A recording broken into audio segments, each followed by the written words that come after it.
Asthma and COPD ఈ రెండు కూడా ఎయిర్వేస్కి సంబంధించిన ఇష్యూస్ అండి. సో చక్కటి క్వశ్చన్. చాలామంది ఆస్తమా సిఓపిడి మనకి కామన్గా తెలుగు ఉబ్బసం అంటారు. ఆస్తమా అన్న సిఓపిడి అన్న కానీ ఉబ్బసం అని చెప్పి కామన్గా వాడేస్తామంటాం. ఆస్తమా అనేది రివర్సిబుల్ థింగ్ అండి.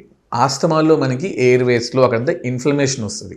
ఇన్ఫ్లమేషన్ వచ్చి ఎనీ ట్రిగ్గర్, ఆ ట్రిగ్గర్ అనేది వాతావరణం కావచ్చు, లేదంటే మనకి నచ్చిన వస్తువులు తీసుకున్నా కావచ్చు, లేదంటే చలికి వెళ్ళినా కావచ్చు, లేదంటే ఫుడ్ వల్ల కావచ్చు, అట్లా రకరకాలుగా ఉంటాయండి. ఎనీ ట్రిగ్గర్స్ వల్ల ఎయిర్వేస్లో ఇన్ఫ్లమేషన్ అయ్యి అప్పటికప్పుడు గాలి పీల్చుకోవడం కష్టం వస్తుంది, దగ్గు వస్తూ ఉంటుంది, ఇవన్నీ ఇబ్బందులు చూస్తాం.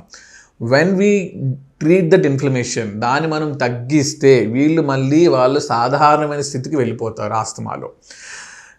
అందుకే చాలామందికి సమ్మర్లో కాకుండా వింటర్లో, చలికాలంలో ఆయాసం వస్తుంది అంటారు, లేదా వాతావరణం మారినప్పుడు, లేదా సడన్గా వానలు పడినప్పుడు అప్పుడు ఆయాసం వస్తుంది అంటారు. మిగిలిన సమయంలో నార్మల్గానే ఉంటారు. ఈ మిగిలిన సమయంలో మనం లంగ్ ఫంక్షన్ టెస్ట్ కానీ ఇట్లాంటివి చేసినా కానీ ఆస్తమా ఉన్న వాళ్ళు నార్మల్గానే ఉండొచ్చు, నార్మల్గానే వస్తుంది.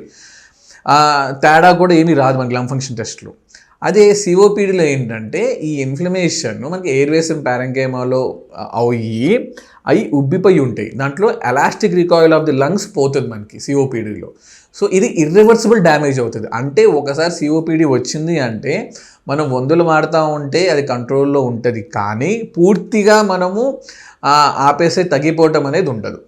ఓన్లీ థింగ్ ఏంటి, సిఓపిడి ఒకవేళ సిగరెట్ స్మోకింగ్ వల్ల వస్తే సిగరెట్ ఆపేస్తే కొంతవరకు రివర్సిబిలిటీ ఉంటుంది అని చెప్పి నిర్ధారణ అయింది.